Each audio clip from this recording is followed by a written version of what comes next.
अरे हमारो से बेसी हूँ तो पागल बिया, दिल्ली वाली दिल लेके पागल बिया। हमारो से बेसी कि तो हमारे राम जी से मांगल बिया, मांगल बिया। अरे हमारो से बेसी हूँ तो पागल बिया, दिल्ली वाली दिल लेके पागल बिया। हमारो से बेसी हूँ तो पागल बिया, दिल्ली वाली दिल लेके। वक्त के हाथों में सबकी तकदीरें हैं, आईना झूठा है सच्ची तस्वीरें हैं। जहाँ दर्द है वहीं गीत है। तेरी चाहते तेरा अंदाज दिल में छुपाया है बरसों से ये राज दिल में।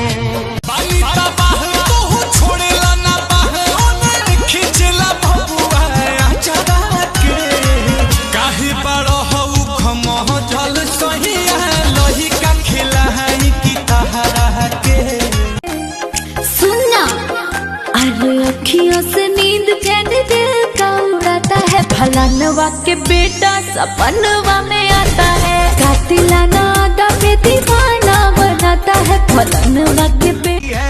मुझे व्हाट्सएप ये करता है, लोकेशन चेक करता है। तुम यहाँ पिंड जाना तुम वहाँ पिंड जाना, सारा रोज ये शक करता है। मेरा वाला डिंग डांग डिंग डांग डिंग डांग डिंग डांग डिंग डांग करता है, ये मेरा वाला डिंग डांग डिंग डांग। हो कृष्णा बेदर्दिया प्रमोद जी, प्यार करो नहीं तो होई विरोध जी। अरे वाह, क्या वाह? ओहो हनु हम जानो तानी जवन चा ओठ चुना मुनिया लगेला हर मुनिया, बोले ले तो सारा गम साजे। कि तो हमारे राम जी से मांगल बिया, मांगल बिया। बात वायरल है तू छोरी बाज हो गया। अरे क्या सुन रही हूँ तेरे बारे में यार, बोल सारा नीच तोरे लगबा। पहले ऐसा नहीं था जैसे आज हो गया, धोखा खा खा के मैं भी धोखेबाज। अब तू आएगा इतना बता दे, मुझको बुला ले अपना बता दे। तेरे लिए बैठी हूँ पलके बिछा के, आना है तो आज मुझे ले जा।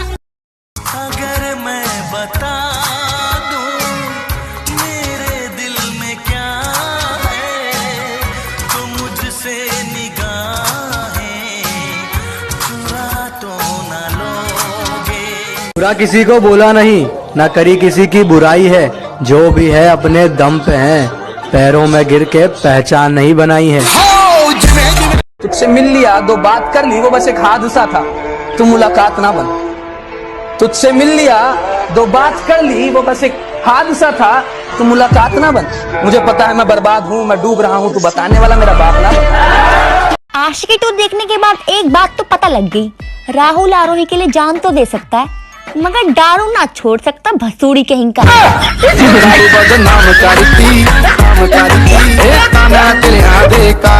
दारू बदनाम